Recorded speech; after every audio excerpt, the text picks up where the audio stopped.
dura dursa maal jechuun oguu takka takka oguu barreessan. Namni duraan arge warra takka takka barreessu takka takka oguu barreessan jechuun maal jechuun nanaqi jechuun moo gaafiin qaba jechuun moo irra deebii jechuun moo maali?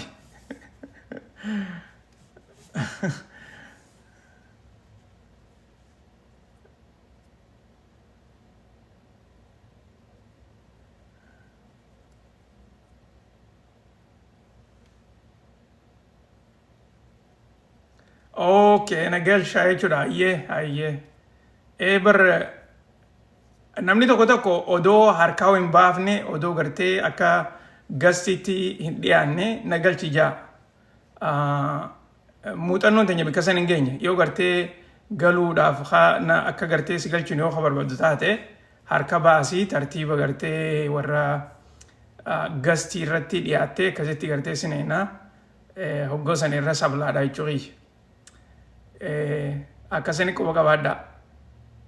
Harka baastanii gartee akka warra biraatti tartiiba seentanii akkasitti isin galchina. Tanaaf tana jidduu lolli biyya Falastiin akkuma itti jabaatee itti deemaa jira ammallee. Dursa odoo Falastiin itti hin seenne dhumaatii guyyaarraan tanaa obboleeyyan keenya dhumanirraa haa eegallu. Yoo viidiyoo oduu keessatti illee dubbadheen ture yoo gartee quba qabaatan hin beeku guyyaarraan tanaa obboleeyyan keenya yoo xiqqaatte yeroo ammaan tanaa namni gartee dhume jedhanii kan beekamee jiru nama dila kana. Namni immoo hin beekamin gartee namni 68 dhumee jira jedhanii namni 74 immoo bakka bu'an hin beekamne amma dura takkaa'u qaamni isaanii gartee hin baafne jechuu bishaan keessa. Dubagaa kuni gartee iddoo nu dhaggeeffamuu qaba. Yoo xiqqaattee nama 154 jechuu walii galatti. Namni kuni kan dooni sanirra ture namni 12 lubbuun isaanii ba'anii jiran jedhaniiti odeessaa jiran. Isaan kun doonii qoranii Yamanirraa odoo karaa Suudii deemaniiti. Dhugumatti. Wanni kun gartee hammam takkallee yoo nama kanan beekne taates akka ummata keenyaatti akka gartee ummata warra Itoophiyaatti gartee taatee jarri kuni irra hedduun isaaniiti dhibbatti gartee ummatuma Itoophiyaatti jedhanii odeessaa jiran. Dhugatti. Nutti dhaggeeffamuu qaba. Maaliif lubbuu namaati jiruu firraa jijjiirra jedhaniiti biyya teenya keessaa bahan. Gama kaaniinis akkuma gartee obboleeyyan keenya warreen biyya Dubaay fi bakka adda addaa keessatti rakkachaa jiru kanaas ijaan numa garra. Jarreen gama warri gartee Dubaay keessa rakkachaa jiru irra hedduun isaanii maallaqa kafalaniiti maallaqaan Dubaay dhaqanii rakkachaa jiran. Jarreen kun immoo warra dhugatti gartee maallaqa hanqa qabu maallaqa hedduun qabanii garuu immoo hanqa qaban gartee doonii tanaafaa kafalanii akkanatti bahara irratti dhumaa jiranii jechuudha. Rakkoon kana hunda gartee uummata keenya irratti fidaa jirtu rakkoo biyya keessaati. Tana gartee inni irraanfatina.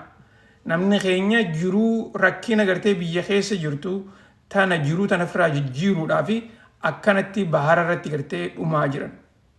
Haadhaaf abbaan isaanii ijoolleen teenya bahara irratti dhumti jaanii takkaa yaadanii hin beekan. Cinaa isaanii bikka kana jirtuu jaanii hin beekan. Akkuma gartee namni cinaan akkuma manarraa gabbeetti ichumaan kuta. Namni cinaan ammoo himateetillee deema. Namni tokko immoo dhugaa maallaqa illee gartee hanqa danda'u warrarraa fudhateeti deema. Hanqa xiqqaatti deemaniin kana. Kana keessa wanni godhaniifis guddoon isiidhaa jiruu isaanii jijjiiruudhaaf. Dubagaa harka keessaniin hogguu gartee waan akkanaa gartan cal jettanii biran dabrina. Ummata obboleeyyanuma keenya isinii dhaggeeffamuu qaba. Harka keessaniin biran dabrina.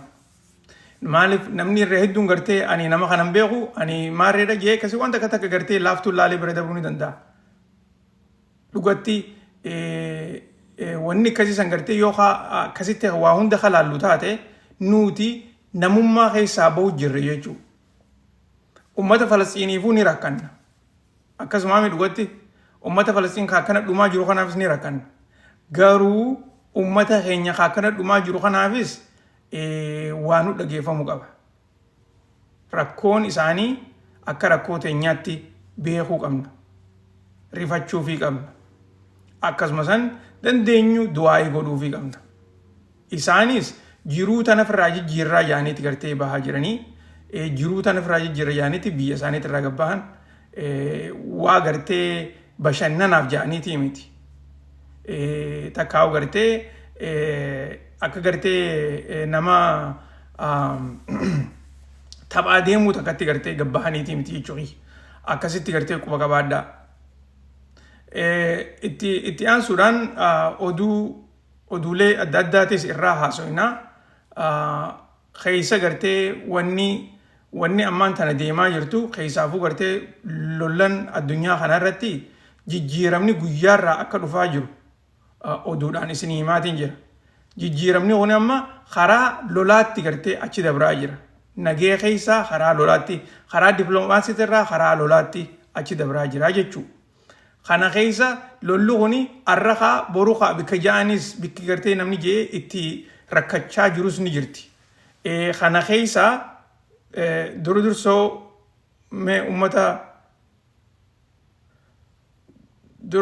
ummata Falastiin kanarraa eegallaa.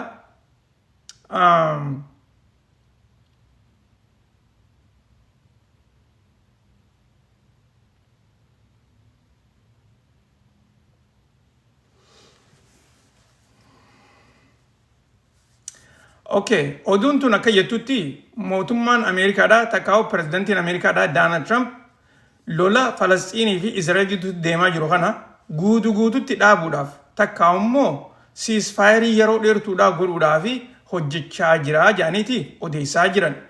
Kana keessa waa hedduutu jira. Akkuma gartee addunyaan tun guutuun uummanni kuni nagee dhumu jira, uummatni gartee beelaan dhumu jira jaanii guyyaa kaleedhaatii fi guyyaa sabtiidhaa hiriiran adda addaa bikka hedduutti bahaa jiranitti Ameerikaanis yaaminsa gartee uummanni Ameerikaadhaa biyya tana keessatti godhaa jiru kana laaltee lola kana dhaabuudhaaf tooftaa adda addaa itti fayyadamaa jiran. Garuu yeroo ammaan tana lolli kun gartee karaa dhaabbachuu odoo hin taane karaa lamaan namni akka dhumaa jiru ifatti gartee dubbachaati jiran. Karaa tokko karaa beelaan namni dhumuudha. Karaa kaan immoo karaa waraanaatiin. Guyyaa har'aan tanaatii fi haala jidduu yoo xiqqaate uummanni Falastiin kun nama 120 caalutu dhume jedhanii odeessaa jiran karaa waraanaatiin qofa.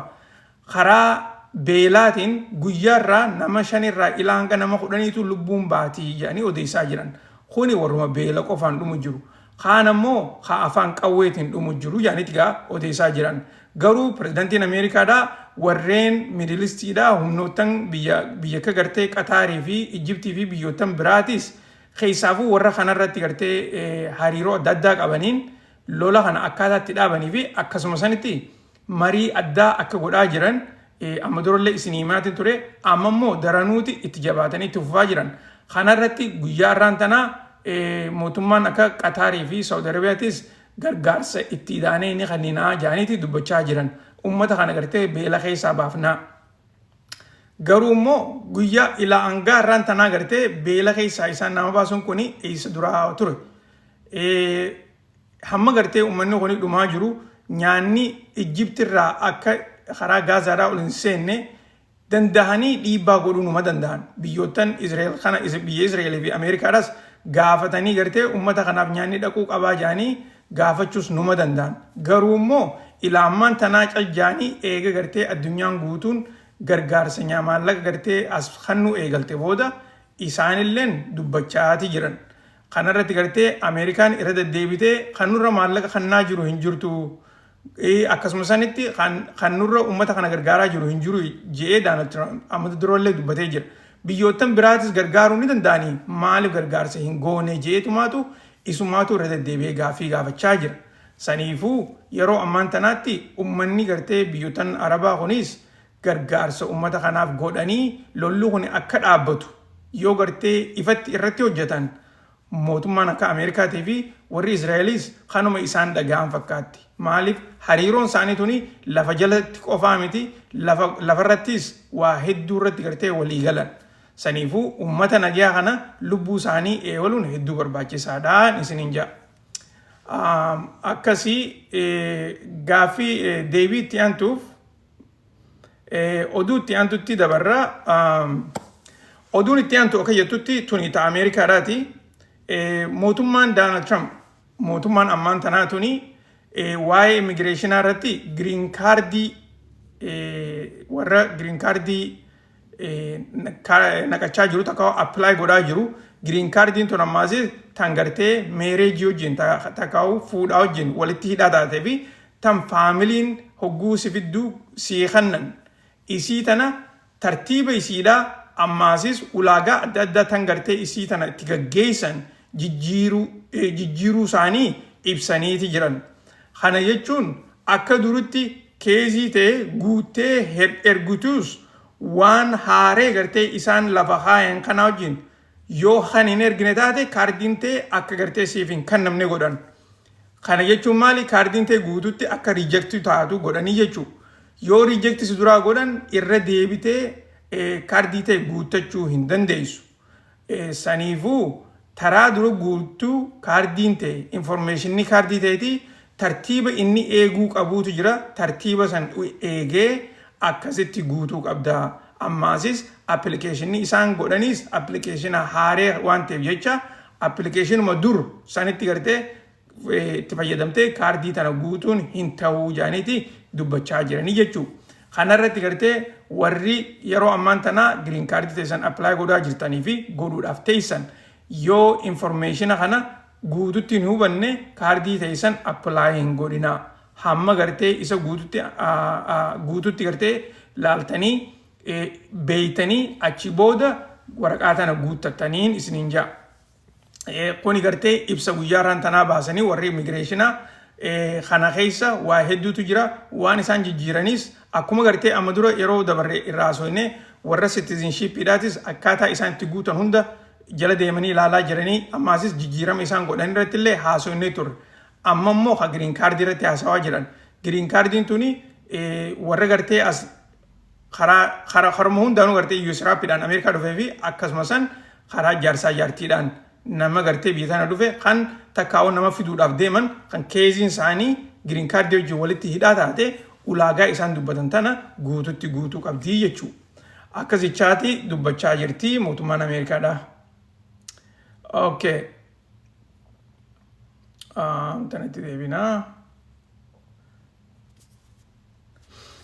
Okay. Oduun itti aantu mootummaan Ameerikaatii fi mootummaan Chaayinaatii fi mootummaan Raashaadha akka gartee qindiidhaatiin takkaa'u walii galuudhaan shaakallii waraanaa keessaafuu kan waraana gartee waraana isaanii kan bahara karaa Jaappaanitti dhiyaatutti takkaa'u bishaan Jaappaanitti dhiyaatutti lola kanarratti shaakallii adda addaa godhaa jiranii jetti oduun tun. Warni kun gartee yeroo ammaan tana yeroo biyyootan Chaayinaatii fi Raashaadha biyya akka Ameerikaatii fi biyyootan biraatis keessaafuu warra gartee isaanii wajjin walitti hidhatee hojjetu. Biyyootan kana karaa isaan lola addaatiif gartee qophaawaa jiran kanarratti sodaa isaanii malee ifatti gartee nuti hariiroon teenya takka jechuudhaan marii tana gaggeessaa jiran. Marii tana keessa markaboota lolaa gurguddaa akkasumas eerfoorsii isaaniitii fi inumaatu warra humna baharaa warra gartee akka sammariin faatutu irratti hirmaatee jaaniiti odeessaa jiranii. Wanni kun guyyaa yoo xiqqaate guyyaa 3 adeemu ta'a. Kana keessa inumaatu waraanni yeroo tana waraanni gartee biyyoota lachuutu kanarratti hirmaatuu fi akkasumas waraanni gartee akka Noorzi Kooriyaa faan akka keessummaatti dhufanii daawwatanii jaaniiti odeessaa jiran. Wanni kun yeroo hedduu hogguu godhan akka gartee biyyootan kun karaa lolaatiif qophaawaa jiran. Inumaatu biyyootan gartee akka Ameerikaatii fi biyya akka Taayiwaan tan gartee Chaayinaa wajjin wal loluu jirtu tana karaa lolaatti gartee qophii jarri kun godhaa jiru isaan garsiisuudha. Kanarratti maasis hammam takka gartee akka isaan qophii ayyaana Chaayinaan gartee qopheessaa jirtu ayyaana Chaayinaan gartee kan guyyaa waraana isaanii jaamee beekamu saniifis jarreen gartee asirratti hirmaatan kun qophii sanirrattis ni hirmaatanii jaaniiti odeessaa jiranii kuni inumaatu gartee akkuma amma dura torban dabrellee chaayinaan Yurooppii keessattis akkanumatti shaakalli waraanaa tana godhaa jirti keessaafuu yeroo duraatiif biyya gartee akka Sarbiyaatti wajjin walii galanii lola lafa Yurooppii irratti chaayinaan gartee gaggeessuun siidaa kuni seenaa addaati warreen amma dura gartee chaayinaa tana akka maleetti laalaa jiranis hammam takka chaayinaan dabartee karaa gartee biyyoottan Yurooppii kanaa wajjin walitti hidhattee hojjechaa jirtu isaan kana jara kana hunda gartee akka surprise gootee jirtu agarsiisaa jirti yaani odeessaa jiranii kun immoo lolleen marii gartee chaayinaadhaa fi raashaa waliin qabdu kanuma daranuu jabeessaa deemu keessaafuu Jaappaan tun gartee yeroo hedduu biyyoottan Ameerikaatti wajjin waan waliin jirtu jecha san maleedhaas Ameerikaan kaampii waraanaa biyya Jaappaan keessaa yoo xiqqaatte kaampii 100 ol qabdi. Saniifuu gama kaaniin Ameerikaan oguu gartee achii kaampii qabdus bikka gartee isaan kana sodaachiftu waan jirtu jecha shaakalli waraana isaanii kuni Ameerikaadhaafis deebisaa jechuudha. Akkasitti quba qabaadhaa. Kanatti aansuudhaan oduu takkaan isinii hima. Oduu takka gartee guyyaa kaleedhaatii fi har'a jidduu oduun biyya teenya keessaa akka malee oowwaa deemaa jirtu. Oduu haasawa namtichi na duuba gartan kuniin Saadiqaan jedhaniin kan Tigreedhaati amma gartee mootummaa hojjetaa jiru. Isaatutu interview miidiyaa Tigree tokko afaan Tigreetiin godhe miidiyaa san gubbaa irratti waa hedduudha haasawe.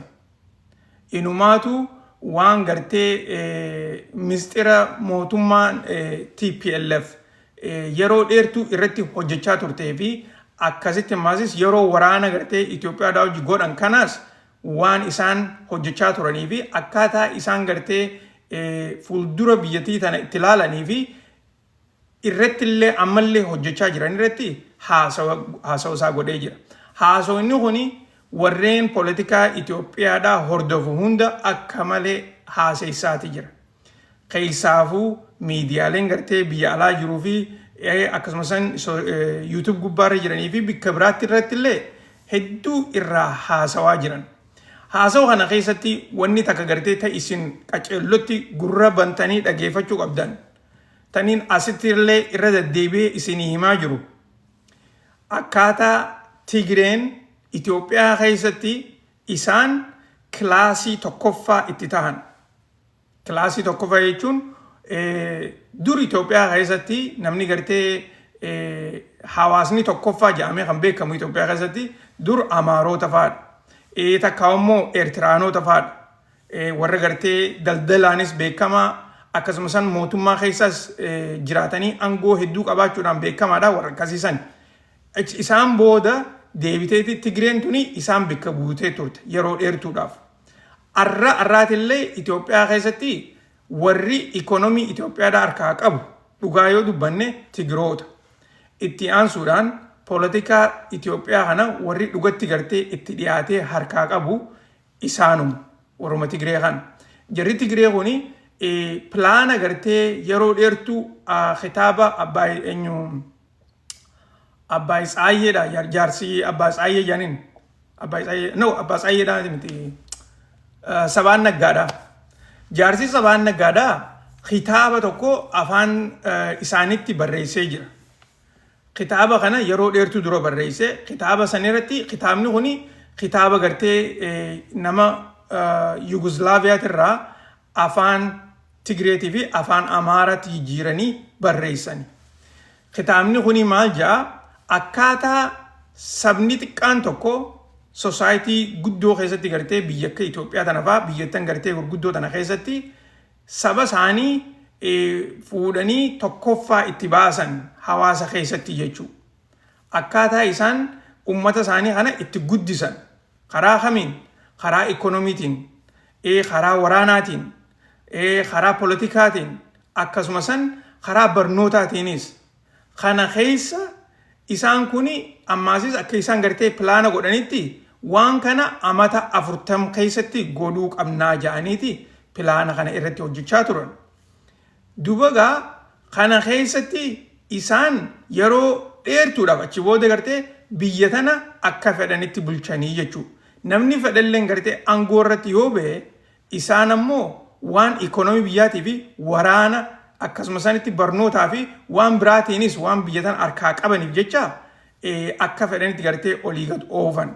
Yaanni isaanii akkasii je'eetiti namtichi kun dubbachaa ture. Kitaabni gartee isaan kun hiikan kitaaba gartee na duubatti agartan kana. Kitaaba kana afaan faranjiitiin barreeffamee akkasumas gartee warra afaan Yugoslaaviyaatii fi afaan biraatiinis barreeffamee ture. Garuu immoo sabaan nagaadhaa afaan Amaaraatii fi afaan Tigreetti kitaaba kana jijjiireeti. Kitaaba kana akka gartee Quraanaatti takkaa immoo akka Baayibilaatti harka qabatee olii gad deemaanii ture. Kanarraayi biyya san gartee haalaataa inni barbaadutti takkaa immoo warri Tigreedhaa kuni waliin qindaa'anii karaa saniin gaggeessaa turanii je'eeti gartee namtichi kuni haasoo gartee miidiyaa kana keessatti godhee jira jechuudha. Kana gartee wanneen isinii muuf maali? Guddoon isiidha. Qabxiin guddoon isiidha.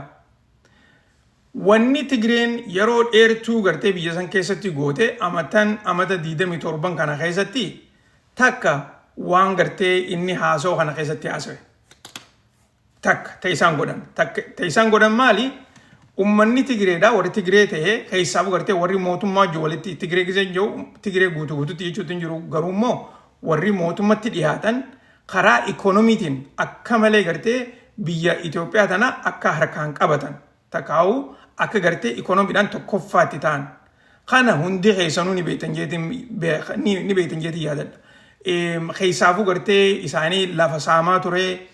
Warshaalee adda addaa biyya san keessatti ijaaranii karaa baankiitirraa eegalanii waraanaan akkasuma sanitti barnootaanis miidiyaalee biyya san keessa jiru hunda gartee itti dhuunfatanii karaa fedhanitti gartee olii gad oofaa turan san pilaana kanaanii jechuudha.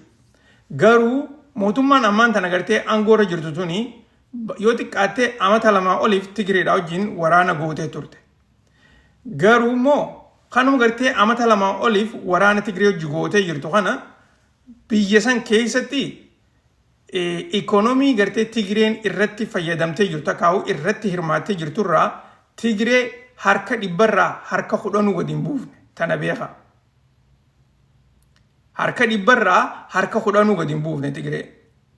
Tigreen ammallee magaalaa Finfinnee keessatti waanuma gartee ikoonomii babbareedaa ta'e jaarmiyoota gurguddaa agartan hunda gartee isaaniitu harkaa qaba. Karaa barnootaatiinis akkasumatti isaanumaatu dura jira. Karaa poolitikaa oofuutiinis akkasumatti isaanumaatu dura jira. Kana beeka. Mootummaan gartee akka feetetti haa ooftu malee amma gartee akkuma gartan kanatti sooshaal miidiyaa gubbaarratti amma yuutuub marree yoo dheexanuu miidiyaa Tigreedhaa meeqa gartan. Kun hundinuu maalirraa dhufe?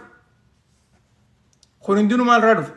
Hawaasa isaanii bikka jiranirraa ol kaasanii gartee akka yeroo dheertuudhaaf yoo aangoorra jiraatanis jiraachuu baatanis poolitikaa biyyattii san karaa fedhanitti gartee akka oofuu danda'an.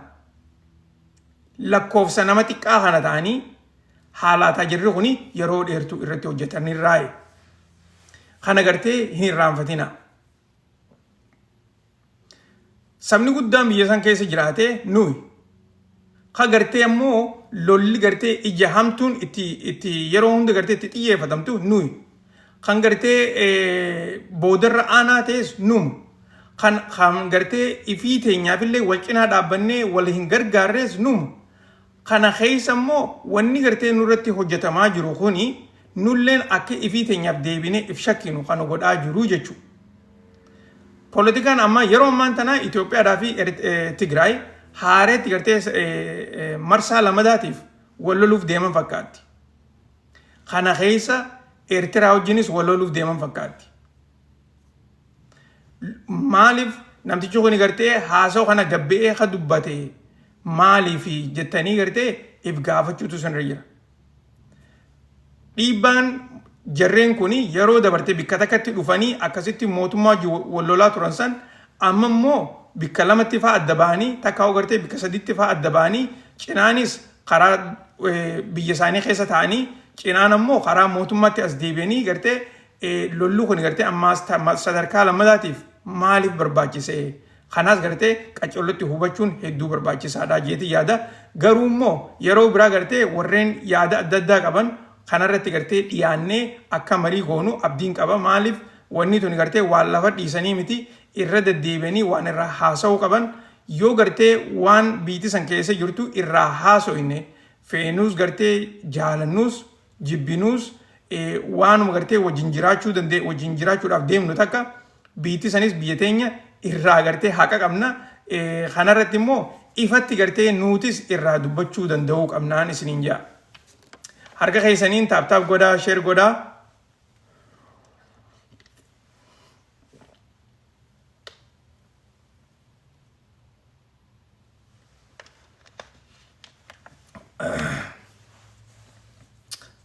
okay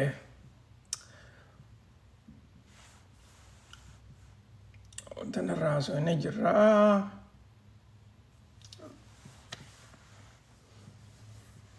okay tattiyaantu oduun itti aantu tan biyya Iiraani oduu biyya Iiraanirraayi okay YouTubein keenya gama duubaatuma jira linkii gama duubaa dhaqii linkiin gama duubaa kana jirti linkii hogguu tuqxee bikka yuutuubii juutu jira yuutuubii tuqi achirra ni argatta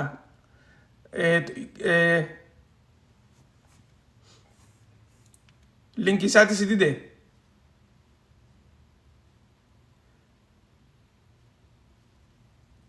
okay tole ni mul'ata linkiin ni jira ni hojjetaas okay posting godha yes marattiin si posti godha oduun amma itti aantu tuni oduu waa'ee biyya Iiraan irraayi biitii Iiraan yeroo ammaan tanaa akka gartee lolaaf qophaawaa jiran irra deddeebinee haaso'ineeti jira guyyaa irraan tana guyyaa kaleedhaa maali galgalaa gartee wanni isaan murteessan takka humna takka immoo gruppii haaree gartee jaaranii jiran Gruppiin haaree inni ta'e isaan jaaran tuni gruppii warreen lola gartee biyyattiidha haala addaatiin gaggeessu. Yeroo dabartee yeroo lola guyyaa 12 san Ayatollah Ali Khameneiin aangoo lolaa tana gadhiisee akka jeneraalotatti kan isin himeeti ture. Garuu immoo yeroo ammaan tanaa ammarraa eegalanii moving forward jedhanii gartee ilaa hanga gartee isaan kuni haasawa takkaa gartee marii lolaa keessaa bahanitti gurmuu kophaatutu waraana biyyattii kana gaggeessuudhaaf ta'a. Warreen kana keessaa warreen amanamaa warreen akka jeneraalota gartee keessaafuu Republican Guardii gaggeessuu fi akkasuma sanitti humnoota gartee itti gaafatamoota intelligensiidha warreen biraatii wajjin gurmuu tana jaaraniiti gurmuun tini war group takkaa'u gartee war room jedhanii warra beekamu jechuu takkaa'u war council jara kanaatutu waraana kana gaggeessuudhaaf deemaa takkaa'u irratti gartee marii godhaa jedhaniiti dubbachaa jiran amma booda yoo gartee kan waraanninis kaka'u ta'e yoo gartee isaaniif Israa'el gidduutti lolli haareen marsaa lamataatiif kaka'u ta'e kanarratti mootummaan ajaja Ayatollah irraa ni eeggattu takkaa'u immoo jeneraalota irraa ni eeggattu jara kanaatutu lola kana gaggeessuudhaaf ta'aa jechuu akka gartee marii godhaa jiranitti maaliif kuni dhufe yeroo hedduu biyyoottan biraa yoo taate jeneraalonni isaanii gartee takkaa'u immoo warri intelligensiidha warri kaanis gartee hujii isaanii adda addatti waan gaggeessaniif jecha bikka adda addaa ta'anitti gartee lola gaggeessan garuu immoo jarri gartee warri imma Iiraan kuni hoggaa lola kana gaggeessan kana irra hedduun isaanii lubbuu isaaniitis gartee karaarra kaayaniiti takkaa'u immoo lola keessatti du'uudhaan malan yoo gartee namni jeneraalli haduu taates akka lolli kun jijjiiramuufi miti lolli kun gartee tooftaallee odoon jijjiiranne daranuma jabaatee itti fufaa jechuudhaafi akkanatti gartee marii addaa kaawunsilii addaa kana jaaran kana keessa akkuma duraanitti ajajinni waraanaa odoo Ayatollah irraan dhufne jaruma kanarraa gaggeeffamaa jechuu jarreen kun ammaasis tartiiba gartee eenyututu waa'ee lolaa kan ammaasis karaa adda addaatiin gartee eenyututu gaggeessaadhaas isaaniititu mariidhaan waan kana qopheessaa jaaniiti odeessaa jiran. Kun egaa waanuma addaati. Amma dura gartee biyyootan hedduun yeroo hedduu lola ogguu godhan takka jeneraalotuma gaggeessa takka immoo pirezidaantumaatu gartee lola kana dura deeminsaan oofaa jechuu. Ammoo isaan gartee kaawunsilii addaa jaaratanii karaa kanaan dhiyaachuun kuni nama hedduu gartee dubbachiisaa jira. Maaliif lolli kuni dhugumatti yeroo gabaabduu keessatti akka ta'uudhaaf deemu irratti gartee haasawaa jiranii jechuu. Okay. Odoon karaa biraan dabarree warreen gartee gaaffii qabdanii jiran saa Abu Salman, Fuad, Mangisti, Ayyee. Odoon gartee karaa biraan dabarree mee dura dursoo jara kanaafis carraa kanineeti. Hoggaa dhiyaatan maayikii keessan cuccufaa hamma gartee carraan keessan isin ga'u tartiibaan haa haasoynu. Tole nin xumura waa hedduudha jechuudha. Okay. Abu Salman akkam jirta?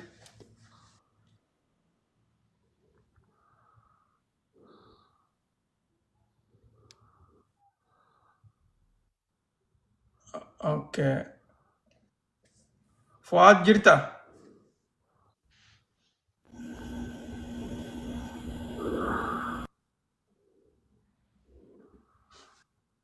Fuad jirta?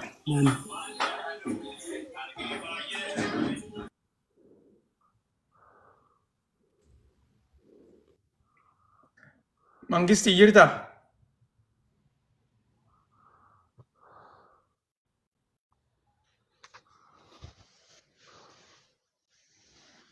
Mangisti? Okay. Goote jirta? Jirra, salaam alaikum. Namni cinaan harka naqateetitti hirriba kuteensa. Waalaikum salaam. Akkam jirti? Akkami nagaa fayyaa jirta? Nagayaamti? Nagaa alhamdulillah. Anis baraka afatumarraan ciisee barsiisee laaqaa feesee sitti ergadde. Akkasiimi? Guyyaa gaaleelaan oolaa, guyyaa gaaleelaan deddeemaa beektaa? Guyyaa gaaleelaan oolaa. Haya. Akkasitti kaa'e sanumaa sitti ergadee bara.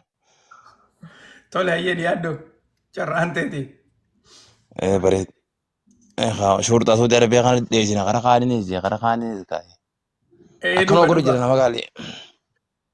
Lakki biizii ta'uunis gaariidha. Mee waa'ee Falastiin irraa waa si gaafadha.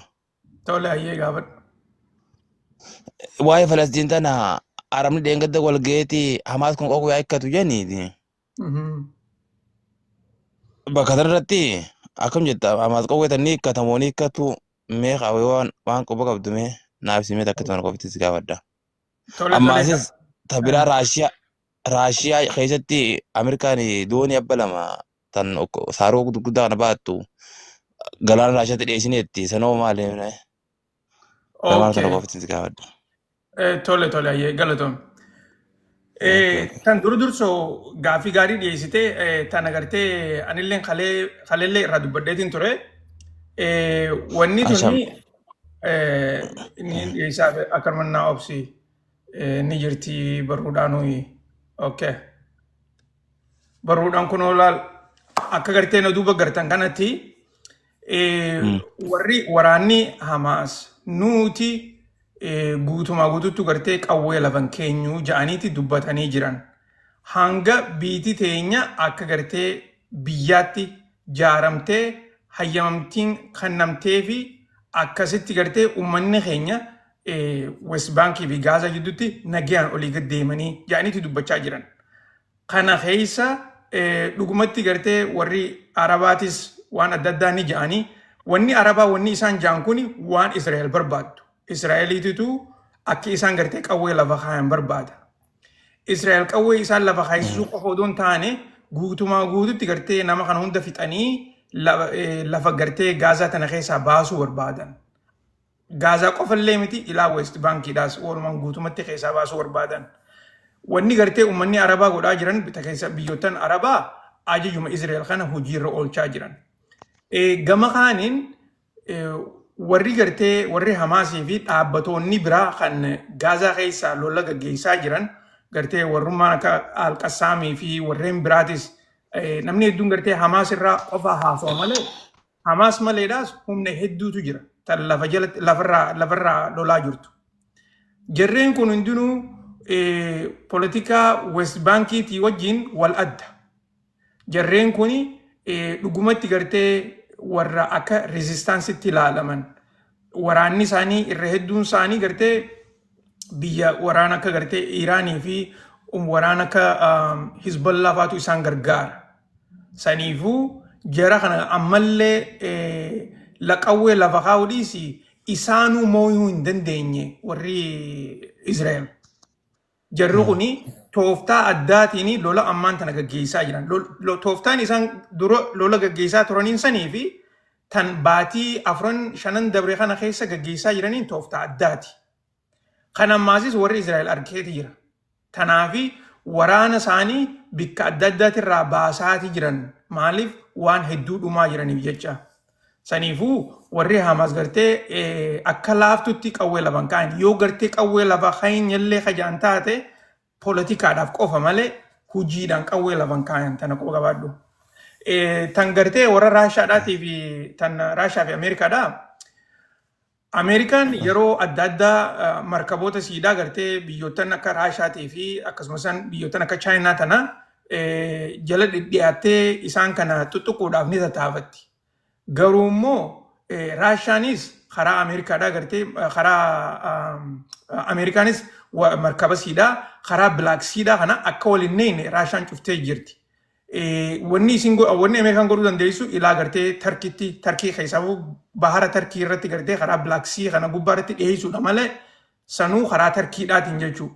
Malee gama kaaniin gartee Raashaatti dhiyeessuu ittiin dhiisan. Ameerikaan kana ni beektiis. Maaliif Raashaan ifiifuu markaboonni isaanii gurguddaan karaa bahara irratti gartee as siqee waan jiruuf jecha gama kaaniin samiirraanis xayyaaronni lolaa kan Raashaadhaa akka malee gartee eegumsa godhaa jira. Keessaafuu yeroo lolaa kana gartee sababa godhachuudhaan warri basaasni gartee biyya akka Yemanii fi biyyoottan akka Iraanii fi kanaaf godhaa jirus warra gartee Raashaa kana saniifuu gartee Ameerikaan numa haasoitti malee dila san lola gartee Raashaadhaa hojii godhuu hin feetu. Inumaatu torbaan kana namtichi gartee ergamaan Doonaald Tiraamp Raashaa dhaqeetiti Puutinii wajjin gattaa'ee marii godhuuf deema jaaniiti odeessaa jiranii akkana fakkaatutti guyyaa boruuti deema. Guyyaa boruu Maaskoo dhaqeeti akkasitti gartee haareetti Puutinii wajjin gattaa'ee marii godhuudhaaf ta'a. Marii tanarratti wanni isaan irratti waliin galle hedduutu jira.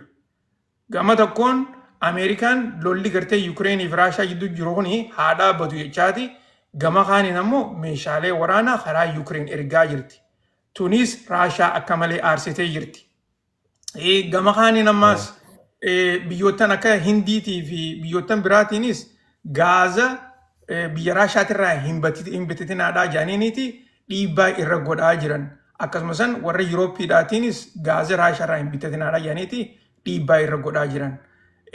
Kunis gartee Raashaa akka malee aarsaati jirti. Raashaan waan akkanas dhaga'uun barbaaddu maaliif gaazni gartee gurguruun ikoonomii isaaniitii fi biitiyuutiin gartee akkaataan itti jiraattu gaaza kana fa'aa gurguruudhaani akkasitti gartee kanarratti waan wal dhibaa jiraniif jecha Raashaan yeroo ammaan tanaa gammachuun qabdu tanaafi lola Yukireen kana daran guyyaa amma durallee taatu itti jabeessanii itti fufaa jiran. Kana keessa warri Yukireen illeen diroonnan adda addaatiin Raashaa tana keessa gabbu'anii gartee kiiloomeetira 500 fa'aa keessa gasseenanii dhawaati jiran. Ammoo dhawichi isaanii kuni kan dirooniiti malee akka Raashaan gartee misaayila gurguddaadhaan dhoyitee takkaa'u diroonnan 500 fi akkanaan guyya tokkotti dhoyitu sanii miti. Gama lachuutu nuati dhiibbaa hamtuun ammoo warra Yukireen irra jirti. Warri Yukireen gartee akka lola kana karaa siisfaayireetiin dhaaban tanaafi Ameerikaan olii gad deemtee isaan kana gidduutti marii barbaadaa jirti jechuudha. Akkas fakkaatti goota qiyya. Ay, galatoom. Tole ayyee. Okay. Gololchaa jirta?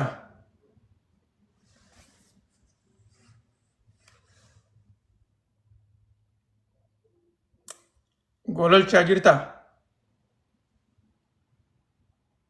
Okay. IG jirta.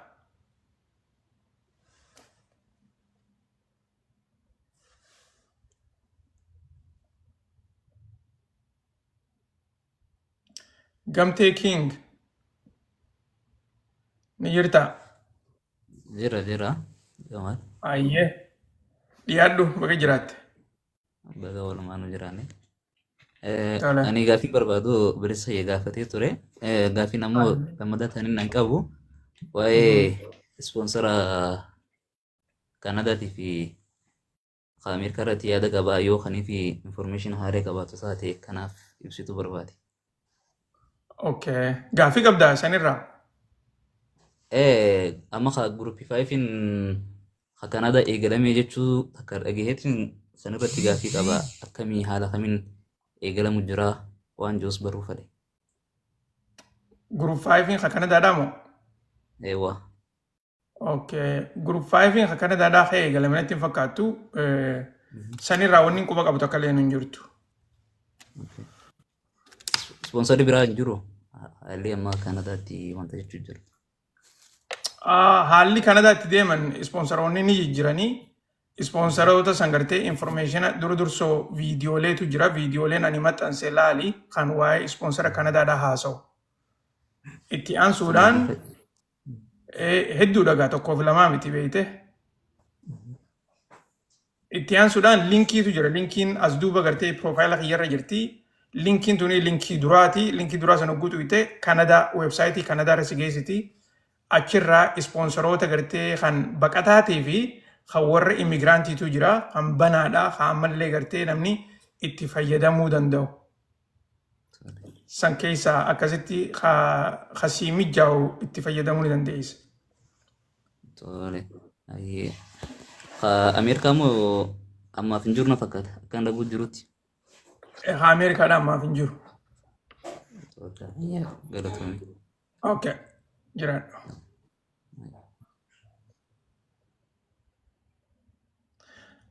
Taaptaap godhaa obboleeyyan keenya jirtanii miisi mana keessa warri jirtan hundi keessanuu taaptaap godhaa.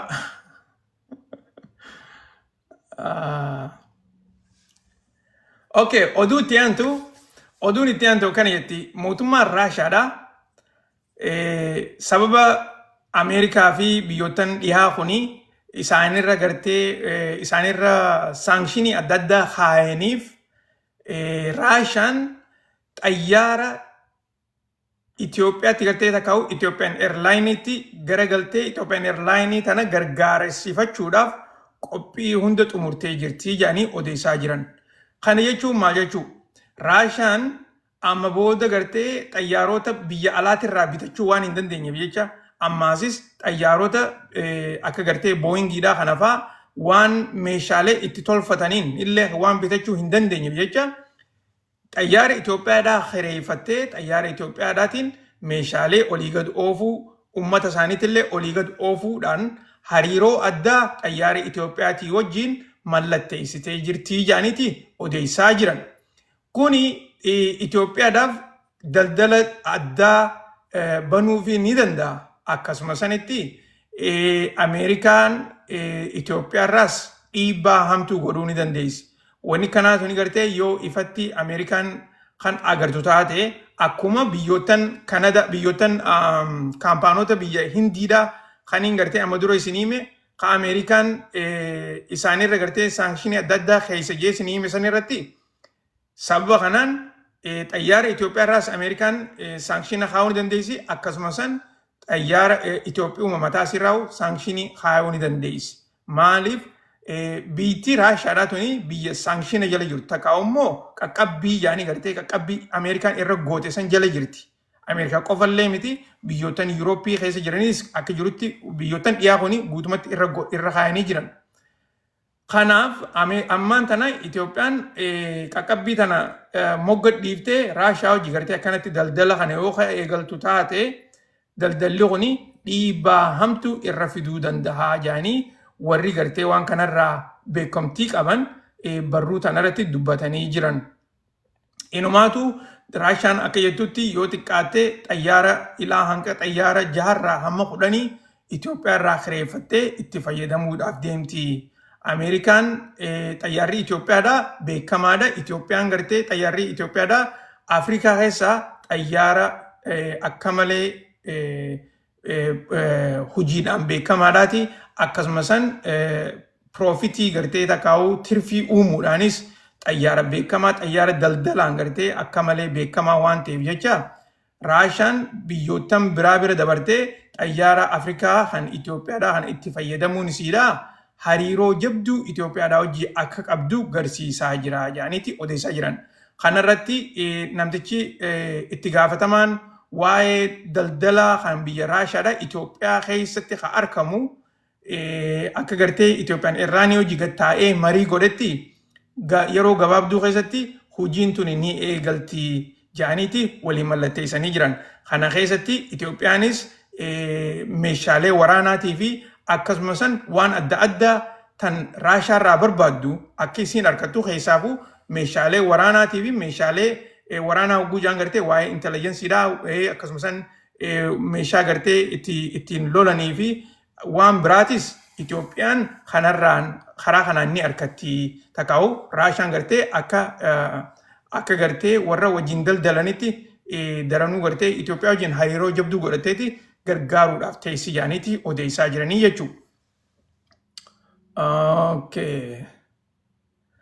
Takkasanii tadhumaa oduun irraa tadhumaa baankiin zamzam jaaniin yoo beektan ni beektanii baankii zamzam jaaniin Itoophiyaa keessatti warri beektanii jirtan as keessa dhageessanii ni beektanii.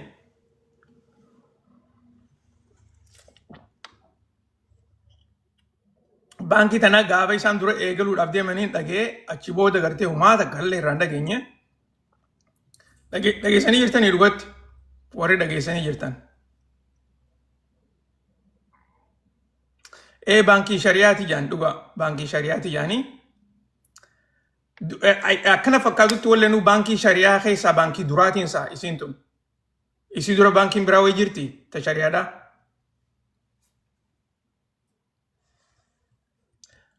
Isaan dura baankiin biraa kan jirtu natti hin fakkaattu. Akkuma gartee egaa asiin na duuba gartan kanatti baankiin zamzam tuni eega jaaramtee fi as booda Itoophiyaa keessatti revenuun isiidhaa akka malee guddachuudhaan yoo xiqqaate piroofitii takkaa'ummoo tirfii qarshii biiliyoona takkaa fi qabxii 3 galmeessuudhaan akkasitti seenaa addaa hojjechaa jiranii jaanii odeessaa jiran.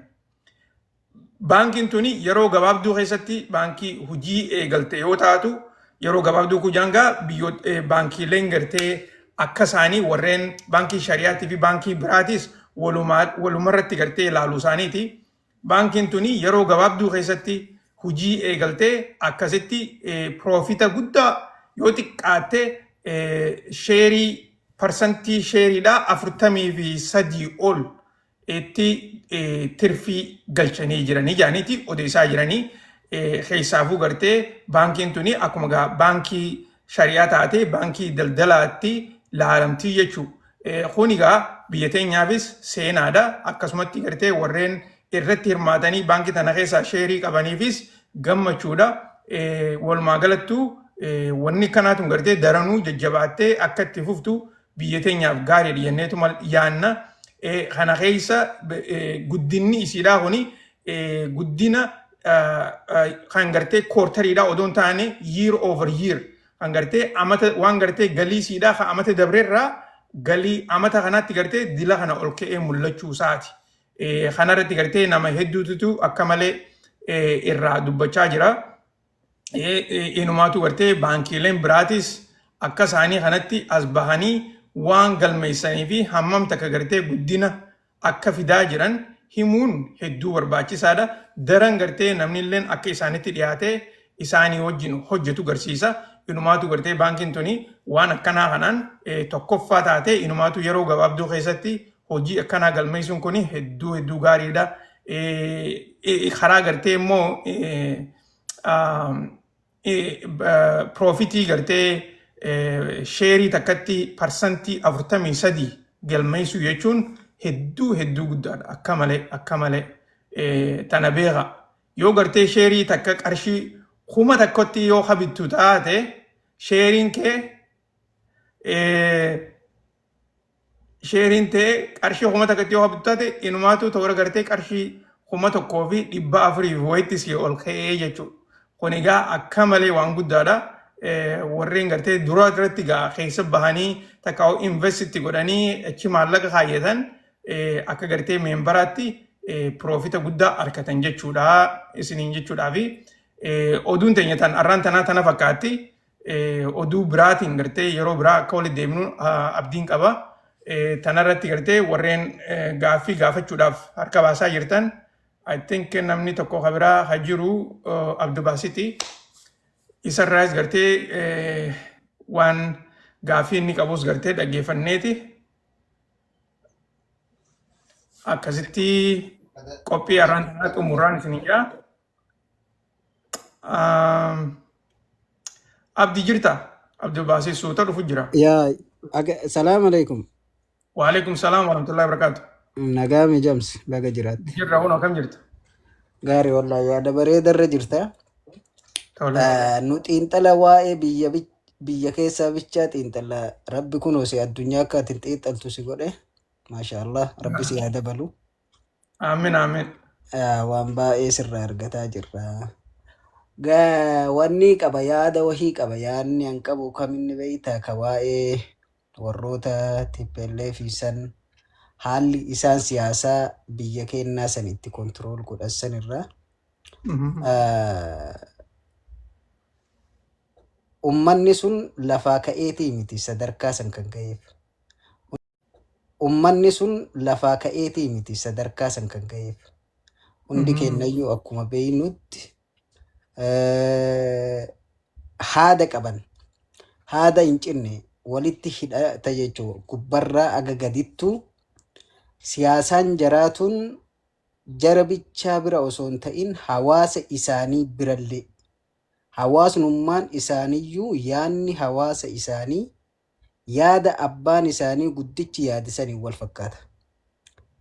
Wanni san godhuu dandahe maalinni hubachiisa inni ummata isaa ittiin hubachiise waan argitee ummata san fayyadu gochuu jarattu akka hawaasa biratti fudhatama godhe yaanni jaraa sun bitamee jechuudha. Amma gaafa gara keennatti gaafa deebitu waggaa 7 jirra. Waggan 7 kana keessatti siyaasaan biyya san keessatti mootummaan Oromoo jedhee of waamu kun hojjete qabxii takka keessaa argachuu hin dandeenyu. Gara hundaanuu jechuudha.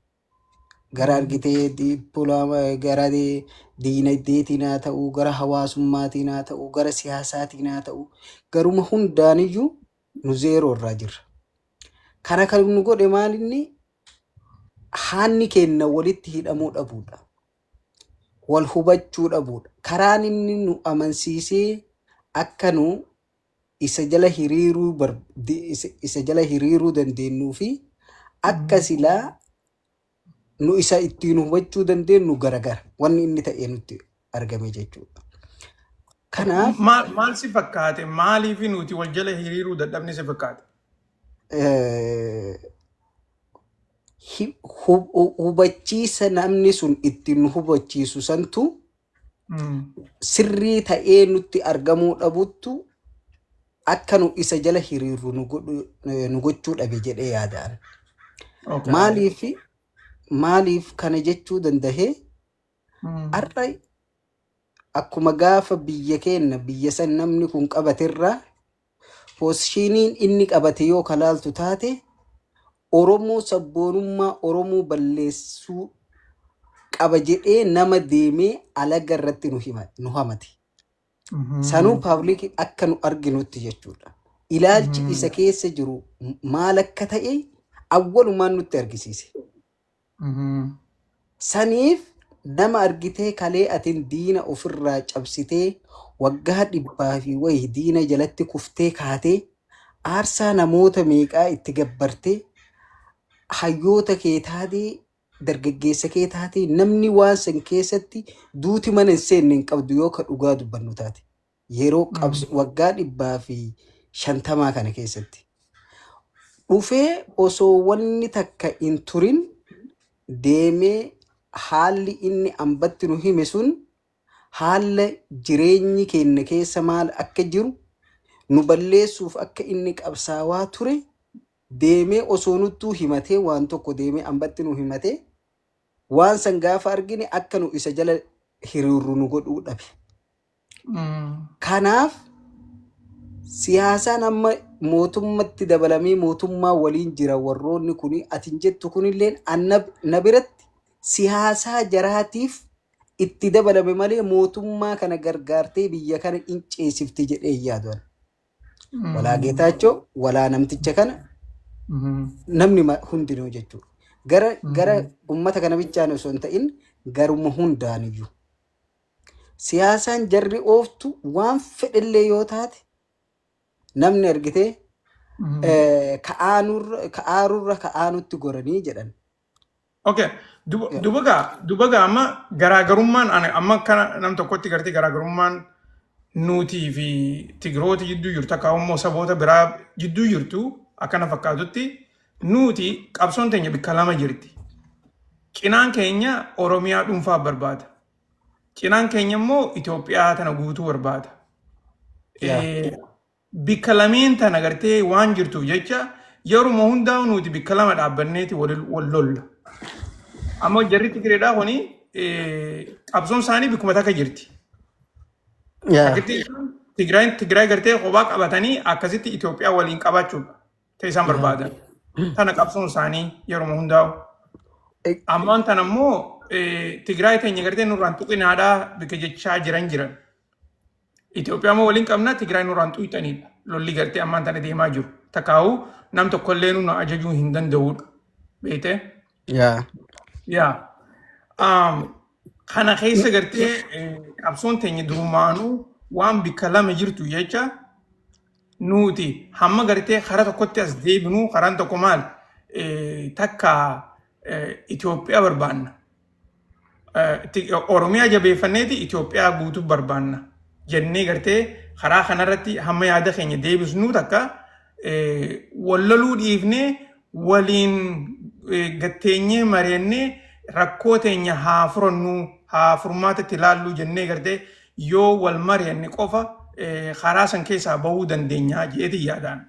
Maaliif yaada sirriidha. Yaaduma eenyullee yaaduu danda'u beeki.